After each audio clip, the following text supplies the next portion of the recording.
இது vitamin C நார்ச்சத்து இருந்தது. இதில் மேங்கனீஸ் போன்ற சத்துக்கள்லாம் இருக்குது. இது ஒரு வெப்பமண்டலத்தில் விளையிற பழம்.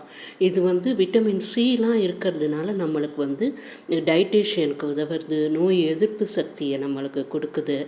அப்புறம் ஹார்ட்டெல்லாம் நம்மளுக்கு பலப்படுத்துது. இதில் குறைந்த கொழுப்பு இருக்குது, கம்மியாக தான் கொழுப்பு அளவுலாம் இருக்குது. ஸோ இது நம்ம உடல் எடையை குறைக்க, அதாவது டயட் பிளானிங் கூட நம்ம யூஸ் பண்ணிக்கலாம். ஆனால் இதில் அமிலத்தன்மை ஜாஸ்தியாக இருக்கிறதுனால பார்த்து சாப்பிடணும். சில பேருக்கு நிறையா அலர்ஜிலாம் வரும், இச்சிங் வரும், தோல் அலர்ஜி, இந்த மாதிரி ப்ராப்ளம்லாம் வரும். அது அளவோடு சாப்பிடுங்க. உங்களுக்கு ஒத்துக்காதுன்னு நீங்கள் சாப்பிடாதீங்க தயவு செய்து.